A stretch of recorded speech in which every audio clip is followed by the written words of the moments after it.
Welcome to Conscious Dominance, a DSRX studio production. These weekly conversations explore how to approach mindful leadership and inner dominance within the powerful container of committed, intentional relationships. Join Eric as he invites new dialogues, sharing practical insights for how the craft of consciousness opens the aperture to love, serve, and connect with unwavering presence. Hello, welcome to Conscious Dominance. Today I want to speak about probably the most important thing that one can learn and one can master in this life as a consciously dominant masculine energy. And that is to master the space in between stimulus and a response. This space is spoken about perfectly by Viktor Frankl in this quote: between stimulus and response, there is a space. In that space is our power to choose our response. In our response lies our growth and our freedom. It is something that has been massively challenging for me. I have had many opportunities to practice this, especially in my relationships with women, and especially in my relationship with Rachel. It is actually the first time that I've actually brought a conscious practice of deliberate method and the craft of how to deal with this triggered space and how to reset us. I have 10 practices that I have a free PDF that I want to share with you, some of which I use on a daily basis, all of which are helpful in bringing us back to a space of equilibrium. First and foremost, when we are dealing with a stimulated time and moment, it's important to recognize that our amygdala, our brain in our body, is in a primal state. That primal state wants us to move fast. It wants us to move now. It wants us to act to provide safety for us. It's important for me in those moments to remember to move slow. There's another quote that I also rings in my head after the Viktor Frankl quote, and that is: slow is smooth, smooth is fast. Slow is smooth, smooth is fast. It is important in these moments to slow down. It's important in these moments to realize that it's not a time for speed. It's not a time for us to act. There are times, I do want to put this caveat, there are times where we do need to act fast. But even in those moments, if we practice slowing down when we're not in a stress moment, when we get in the stress moment, we can act with the deliberation. This quote actually comes and is used by the Navy SEALs. It's also tattooed on Conor McGregor's arm. There are others that live by this practice of slowing down in these heightened, stimulated times and spaces. It's important when we are with our women, we bring that same level of craft and bring that same level of deliberation. One of the practices that I have, my 10 practices, is to be able to bring a conscious direction to moving our state. That state can be changed immediately through breathing. So first practice is change our breathing. But as we're doing that, we often also need to change our setting, change where we are. It is important in these moments that there is an alchemical nature of space. Creating space, a safe space for us to do the work, is essential for this emotional alchemy. It's important, men and women and anyone in their masculine, that when we are flushed with an emotional response that is asking us to move quickly and without deliberation, what's often needed for us is to feel safe. It's needed for us to slow down, to create. The ultimate goal is to alchemize the emotions that are happening. They can actually be transformed. You can turn a really challenging moment into a really beautiful, ecstatic moment, but we have to do that within ourselves first. And often what we need to do is change our setting so that we can change our mindset. This goes back to the set and setting idea, right? So when you're doing any sort of psychedelic experience, it's paramount that we do that with the right intentionality, the right mindset, with the right space to be able to maximize the value that we can get from that. That same mindset can be applied to our relationships with the feminine. That anytime that we are with the feminine energy, we are with an energy that is very sensitive to our energy. And we can dictate the energy in that situation by being mindful of our energy. And so these triggered responses are opportunities for us to master the craft of our internal energy and our internal space. It's really important to realize when I say slow down and to breathe, that there's a space to pace. Can we create breathing room as a container for the alchemical work to happen? Can we breathe? Can we move into another crucible for the alchemical change that can happen? Another technique that's I've found to be really helpful is to name our emotions. It can give us just enough little distance from the heightened emotion to be able to settle things down and allow us to actually feel whatever we're feeling. Maybe that anger that's been coming out is actually hiding something that's more of a sadness. And so the naming to taming allows us to feel safe so that we can feel it to heal it. Another part of this is to trust these triggered moments to teach us something. Trust that when they come up, this flush, oh, we've got something to learn. And another one of the resets that I offer is that we can make a recording of ourselves. Get into nature, take some space, let people know, bring yourself back. You can record your voice. And then at the beginning, it might need to be hours to really get away and really find equilibrium in this space. But as we become more and more well-versed in it and really master the craft, we can move it and shorten the amount of time that we actually need this. And so then we do get to a space where the smooth becomes fast. The slow is smooth, smooth is fast. And we can do this midstream. There are times recently where I'm in the middle of lovemaking, I'm being triggered, and I'm able to do a practice in that moment, shift my energy and come back, and I'm able to keep going. The importance of this is not only for us in these moments to be able to bring and choose how we want to respond.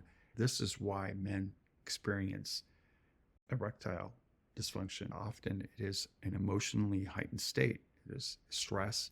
It is a place of being triggered. And so this practice of being able to take ourselves and move us out of this is the crux of any embodied practice, and to find a way to change our mindset, our energy, and change the story that we're telling us in those moments. Another part of this that's really important is when we are taking this space, this is not a time to suppress or numb it. I think a lot of times, a lot of us will get triggered. And if we don't consciously bring consciousness to it, if we don't bring intentionality to it, these are the moments that we numb out. And so when we're numbing ourselves, we're taking away an opportunity to practice the craft of conscious dominance, or the craft of consciousness, the craft of moving from a triggered space into a place of freedom, a place of growth. And so can we trust these triggered moments to teach us? Can we trust them as tools? Can we use slowness as a tool? Can we use the practice of naming our emotions as a tool? Can we take the practice of feeling our feelings in a safe space, not being reactive, but a feeling? Can we feel and see feeling as a tool? And can we, as we walk and we move our body and we bring consciousness to our walk and to our breathing in nature, and not listen to anything, just be with ourselves on earth, be with ourselves in the breathing, be with ourselves in the beauty that's around us. Find something that's beautiful to look at and bring our body back to presence, to a presence that we can then act from a place of choice. This whole goal of this, of bringing consciousness, is literally to alchemize the moment. Alchemy is transforming something that's dross, like something that's off. The true alchemist, though, is somebody who can transform emotional hardship into awesomeness, into something beautiful, into growth, into freedom. And so when we're with a feminine being, we get opportunities for that all of the time. And so this transformational process, the craft of consciousness, is what I'm speaking about. And this is a craft. There's a craft of Eric, and there's a craft of John, there's a craft of Michael, there's a craft of Rachel, there's a craft of Kim, there's a craft for everybody. Everybody has their own craft. If you're creating a beer, there's a specific way to go about doing that. There's a specific way to build something. There's a specific way for us to alchemize and to transform these triggers into teaching moments. There's something just like any craft, there's craft that everybody shares, like the craft of breathing, the craft of slowness, the craft of intentionality, the craft of naming. These are all things that everyone can benefit from. But specifically, each person find where is your craft? What are you needing in those moments in order to do this? One of the things that I found is to be able to use my voice recorder and to record myself in these triggered moments and to see myself, to take a walk and go outside. I'm breathing and I'll talk to my recorder, someone listening. But that recorder, it's a safe space. It's a space for me. If our life is in a situation or women in our life is somewhere we don't want it to be, it's the lag indicator of our emotional craft, because it is the craft of how we're able to deal with our emotions that creates the set and setting to have the beautiful moments of lovemaking, of polarity, of dominance and submission in that moment. It's on the other side of the craft of consciousness. This is also important for our relationships with men, with our relationships with children, our relationships with anyone, any human out there. It's relationships with ourselves, most importantly, is to really practice the craft of taking responsibility for ourselves. This is first and foremost, take responsibility. What are we taking responsibility for? Stage one, right? This is take responsibility for our emotional sifting and sorting, and we choose how we want to respond. Breathe technique. It's also take the space technique. Get away from where we are. Change your setting. Move your body. Make a recording. These are mine. These are the ones that I do the most of. I breathe. I change my situation. I move my body. And I often will need to talk it out, flesh it out. I'm needing someone to hear me. That someone is often myself. We have many opportunities to be triggered. When you go and you learn something new, it's an opportunity to get triggered. Why is it hard to learn? It's because we feel insecure. And there's no way to learn something new without it adding stress to us. And often, this is what keeps us from learning new things, is we don't want to sit with the uncomfortable. It is a heightened response that is a discomfort. This is the same thing that happens with the mudroom. This is what I've spoken about before. Rachel's mudroom through Aerosha, she has a practice called the mudroom. And the mudroom is a metaphor that is in Maine. I've spent quite a number of years in Maine. You don't just go into the house. There's a room in between. Here's the outside, here's the mudroom, and then there's the house. And it's a place for you to take off your muddy boots. It's a place to keep your jackets. It's a place to get off all the debris from outside before you go in the house. This space, this in-between space, is the mudroom. There's an entire course that she's created about the mudroom. This mudroom is essentially talking about this craft of consciousness. And it's a beautiful course where you move through these different techniques that I spoke through, but it's also really about becoming a master of our emotions, being an open heart and being able to alchemize these emotions and really take responsibility for them. And there's different techniques with this, and recognizing that there is, very much like in the conscious leadership program and the conscious dominance, there's below the line and there's above the line. There's a place of being triggered below the line. There's a place above the line. You can't help move through the world and every day without having moments where we're below the line. But if we lead from below the line, what we are going to do is create a situation. We're going to create a setting. We're going to create a space that's going to perpetuate energies of fear, energies of contraction, energies that are actually going to keep our feminine being where she's needing to be protecting herself. She's needing to provide the safety, because if you are below the line, she feels automatically that she's unsafe. because as humans, we feel each other, and especially feminine, they feel us. And so as soon as we're below the line, oh, something must be unsafe. And so it is our job and our responsibility to be able to move from below the line to above the line to keep the energy safe, keep us feeling safe in this space. When I first talk about this stuff, it seems so simple, it seems so basic, but you could spend the rest of your life mastering this.